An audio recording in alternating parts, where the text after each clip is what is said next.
Election commission বিজেপির দালালি করছে, বিজেপির এজেন্ট। এটা একটা কথা হলো যা একটা নির্বাচিত সরকারের গোটা সেট আপটাকে ওরা চেঞ্জ করে একটা অলিখিত জরুরি অবস্থা দিয়ে ওরা ভোট করছে। সেনা, আধা সেনা। আমরা তো কাল বলেছি ট্যাঙ্ক বাকি থাকে কেন?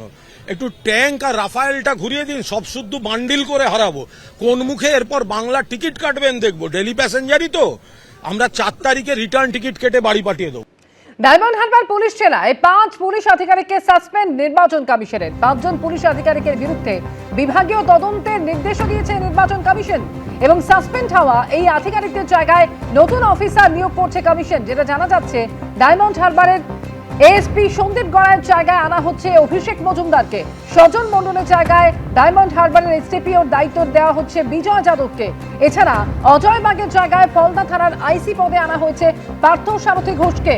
বর্ষাম চক্রবর্তীর জায়গায় ডায়মন্ড হারবার থানার আইসি করা হয়েছে প্রসেনজিৎ করকে। সাসপেন্ডেড শুভেচ্ছা বাগের জায়গায় উস্তি থানার ওসির দায়িত্বে আসছেন রাহুল কুমার।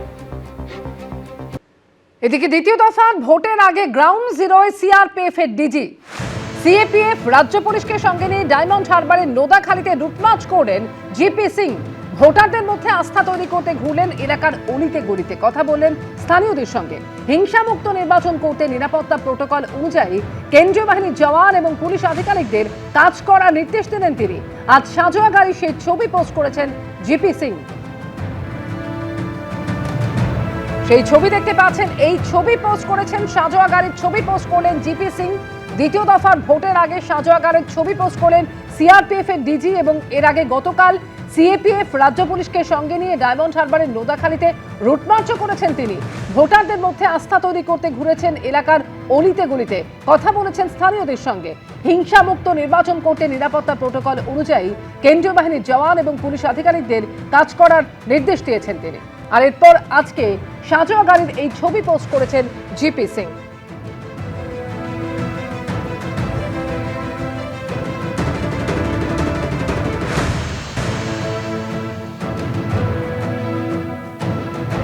আর ঠিক দুদিন পরে রাজ্যে দ্বিতীয় দফার ভোট হতে চলেছে। তার আগে এই ভোটকে সুষ্ঠু এবং সুষ্ঠু করতে, হিংসামুক্ত করতে বদ্ধপরিকর নির্বাচন কমিশন। একাধিক পদক্ষেপ করা হচ্ছে, একাধিক কড়া পদক্ষেপ ইতিমধ্যে নেওয়া হয়েছে।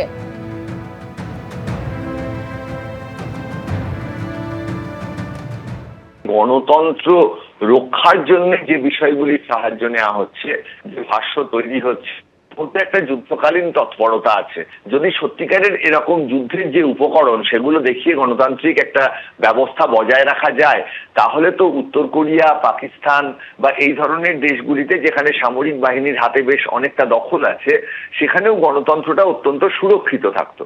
অর্থাৎ নিঃসন্দেহে পশ্চিমবঙ্গের রাজনৈতিক যে পরিস্থিতি, সেটা এমন একটা জায়গায় পৌঁছেছে যেখানে আমরা বারবার করে দেখতে পাচ্ছি যে গণতন্ত্রটা রক্ষা করাটা একটা বড় চ্যালেঞ্জ হয়ে দাঁড়িয়েছে। আগামী দিনে আমাদের ভাবতে হবে যে আমাদের এই পশ্চিমবঙ্গের গণতন্ত্র রক্ষায় পশ্চিমবঙ্গের মানুষরা কতটা দায় নিতে পারছেন। হচ্ছে সাধারণ মানুষ, তারা কিন্তু গণতান্ত্রিক একটা ব্যবস্থার মধ্যে আছে, কিন্তু এই গণতান্ত্রিক ব্যবস্থায় যারা নেতৃত্বে আছেন রাজনৈতিক দলগুলির, তাদের কথাবার্তা, তাদের আচার আচরণ, তাদের যে কমিউনিকেশন অন্য দলের প্রতি, তাদের সংসদীয় ব্যবস্থার প্রতি যে অনাস্থা, তাদের হিংসাত্মক বক্তব্যে বারবার ফুটে উঠছে।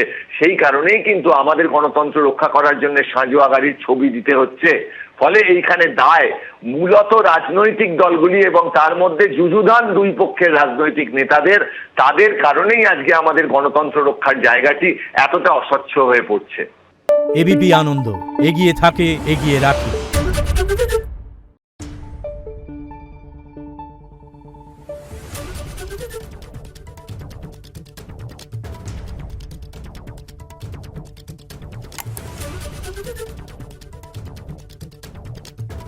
Thank you.